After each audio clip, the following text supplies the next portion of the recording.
great to be here with you today. You know, it's often said that New York politics is a form of theater, and I think that's true. Sometimes it plays out at the level of like being a soap opera.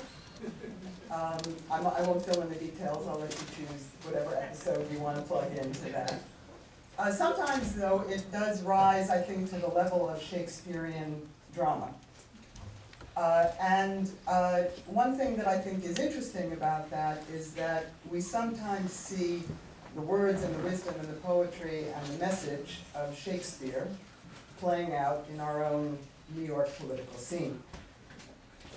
One of my favorite scenes from Shakespeare is a scene from Hamlet, of course a very, very famous play.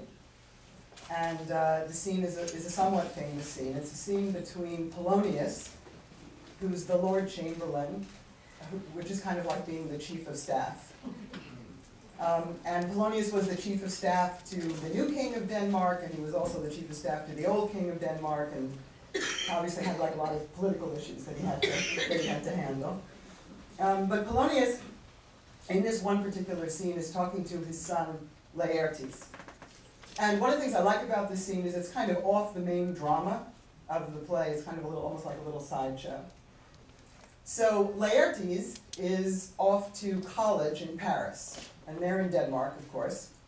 And Polonius is giving Laertes some last-minute instructions before he goes off to school.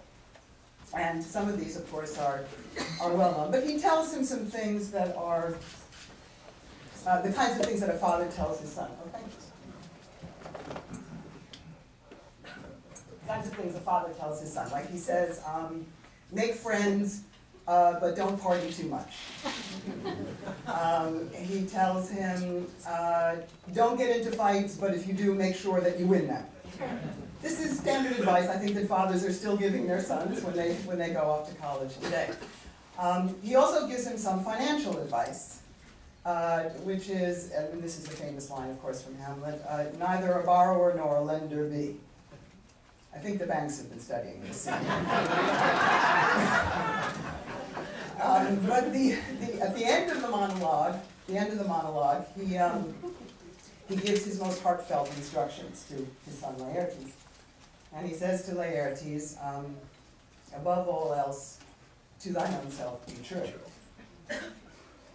And so the connection here, I think, is, this is how I think about it, on June 19th, 2007, roughly 2 years ago, when Mike Bloomberg changed his voter enrollment and became an unaffiliated voter, an independent, I think that he was being true to himself and to the road that he had been traveling for a very, very long time, in my opinion.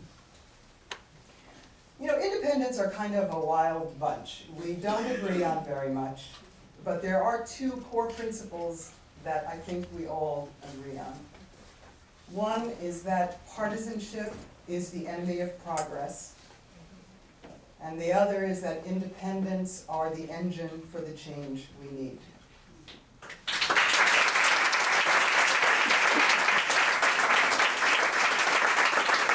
So it is with a tremendous amount of pride and pleasure that I bring before you this afternoon a fellow independent and the mayor of New York City, Michael Bloomberg.